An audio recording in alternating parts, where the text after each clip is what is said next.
Au soir, les médias reprennent et partagent ce type d'informations et ça donne réellement l'impression que chaque jour est pire que le précédent. Mais le plus terrifiant, c'est quand non seulement on entend parler d'un crime, d'un attentat ou d'une fusillade, mais c'est encore plus étonnant quand on apprend que leurs auteurs ne sont même pas majeurs et qu'ils sont encore des enfants, et c'est justement ce qu'on va voir aujourd'hui. Et donc on part ensemble à la découverte de 9 enfants extrêmement dangereux.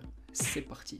Numéro 1, Amardip Sada. Beaucoup d'entre nous souhaiteraient redevenir des enfants pour ne plus avoir de problèmes et retrouver l'innocence et la tranquillité qu'ils avaient quand ils étaient plus jeunes. Mais malheureusement, pour certains, même enfants, cette innocence n'a pas ou du moins quasiment jamais existé, et c'est justement le cas d'Amardip Sada qui est connu pour être le plus jeune tueur en série au monde. C'est un enfant qui vit en Inde et qui a commencé ses crimes à 7 ans en tuant des bébés de son village. Il a heureusement été arrêté avant qu'il ne fasse plus de dégâts l'année suivante quand il avait 8 ans, mais parmi ses 3 victimes, il y avait sa petite sœur âgée de 8 mois à peine qu'il a tuée par étranglement. Sa deuxième victime était sa cousine qui avait 6 mois et sa dernière victime était la fille d'un voisin. Sada l'a tuée en la frappant à coups de briques avant de l'enterrer. Et ce qui est également très grave dans cette histoire, c'est que sa famille a caché les 2 premiers assassinats afin qu'il n'aille pas en prison, car personne d'autre qu'eux ne le savait, mais avec le 3e meurtre, d'autres villageois l'ont directement dénoncé aux autorités. Une fois arrêté, les policiers l'ont interrogé et il s'est contenté de sourire à chaque fois qu'on lui parlait de ses victimes et il expliquait ses crimes avec fierté. Résultat, à cause de son jeune âge et des lois en Inde où il est interdit d'emprisonner un enfant à vie, Amardip Sada a été enfermé jusqu'à l'âge de 18 ans dans une prison de la ville voisine. Et vu que cette histoire remonte à maintenant 11 ans et qu'il avait 8 ans, il a sûrement dû être relâché il y a plusieurs mois, mais ça reste confidentiel car les informations concernant sa libération n'ont pas été rendues publiques. Numéro 2, Jarrell Milton.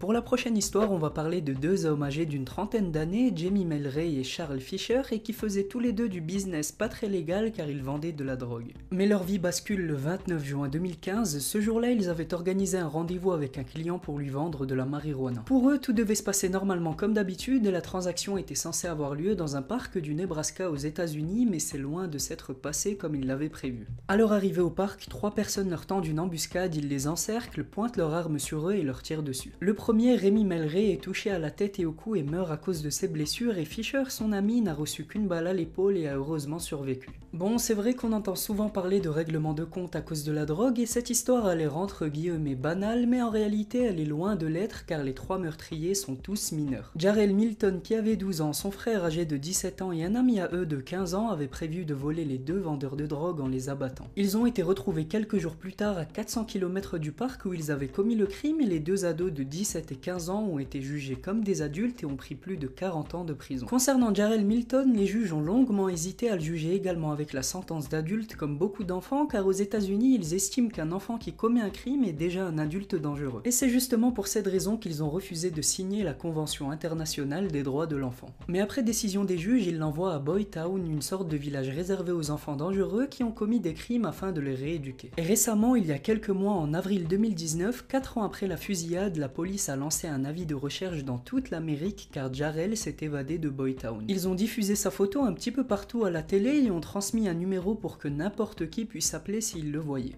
Et aujourd'hui, en septembre 2019, toujours pas de traces de lui.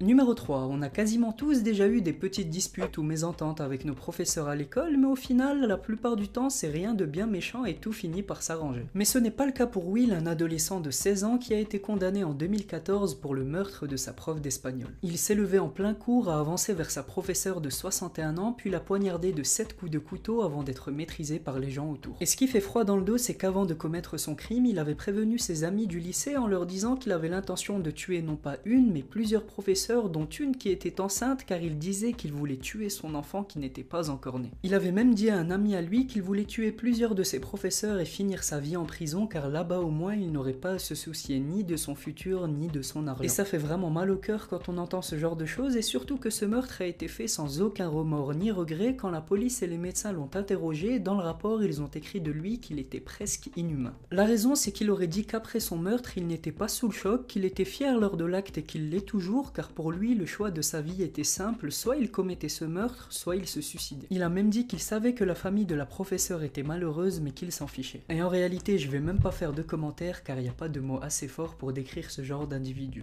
Numéro 4, Christian Fernandez. Le prochain était un enfant d'à peine 12 ans lors des faits et il a été accusé d'avoir tué un de ses petits demi-frères en le battant et en le projetant violemment contre une bibliothèque. Blessé à la tête, le petit garçon a perdu connaissance sous le choc, et ce qui est vraiment grave dans cette histoire, c'est que la mère, âgée âgé de 24 ans, a attendu plus de 4 heures avant de se rendre à l'hôpital. Les policiers ont découvert qu'après l'acte de Christian, la mère a recherché sur Google que faire quand quelqu'un perd connaissance puis coup sur un enfant, et entre-temps elle a vérifié ses comptes et téléchargé de la musique avant de chercher à 15 heures, soit plus de 4 heures après l'incident, le plan pour se rendre à l'hôpital le plus proche. Le petit garçon est décédé quelques jours plus tard d'une fracture au crâne et d'une hémorragie, et le médecin de l'hôpital a dit que si la mère de famille était tout de suite venue, alors il aurait peut-être été possible de sauver l'enfant. Elle a également été incarcérée pour homicide involontaire, puis elle a été libérée quelques années plus tard. Concernant Christian, les juges ont longtemps opté pour la peine à perpétuité, mais après des regrets, des aveux et plusieurs interrogatoires, sa peine a été allégée, et d'après un reportage fait il y a quelques années sur France 5, sa peine s'arrêtait en 2018 pour ses 19 ans. Et donc au moment où je vous parle, il est sûrement en liberté.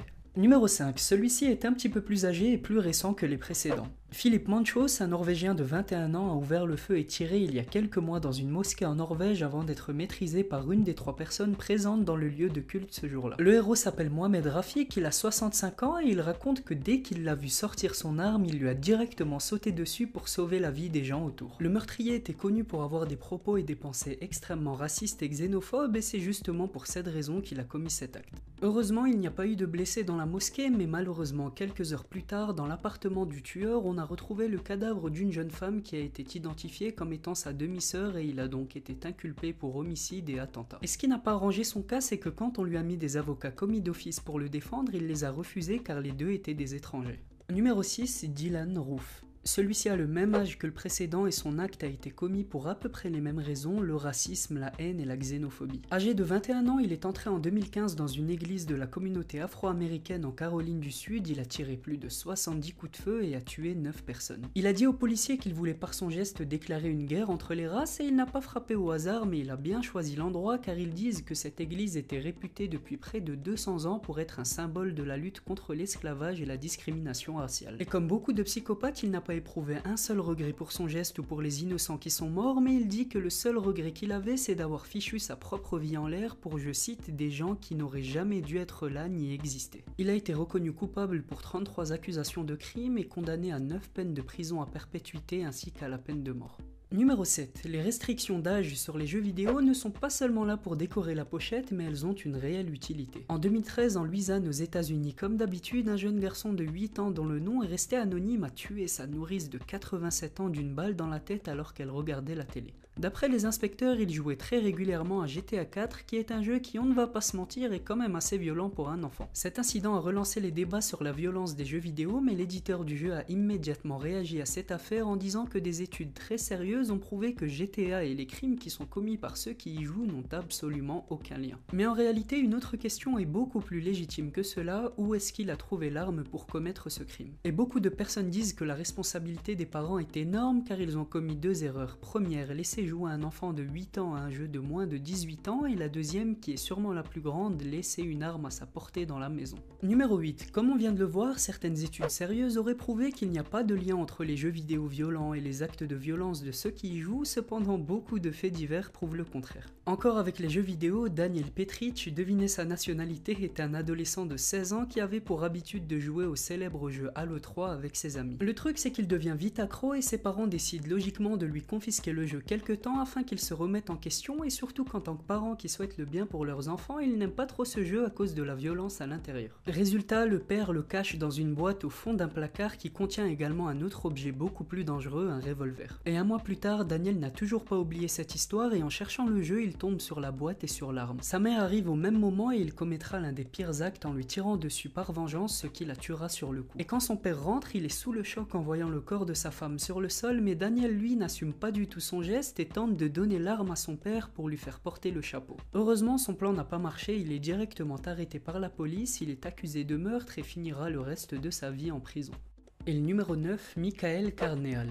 Michael est un jeune de 14 ans qui un jour en 1997 décide de faire une chose totalement absurde qui brisera sa vie. Il vole des armes et des couteaux à sa famille et se rend à l'école de sa petite sœur le jour où il y avait un spectacle, et une fois à l'école, il repère un groupe de jeunes filles qui chantent et commence à tirer dans le tas alors qu'il ne connaît personne. Il tue 3 personnes, il en blesse 5 et une fois son crime terrible terminé, il a dit « Tuez-moi s'il vous plaît, je n'arrive pas à croire que j'ai fait une chose pareille ». Après enquête, la police s'est rendu compte qu'il n'avait pas d'amis, qu'il était victime d'harcèlement et qu'à cause de sa faiblesse physique, les gens se moquaient de lui et ce serait justement cette raison qui l'aurait poussé à faire cet acte.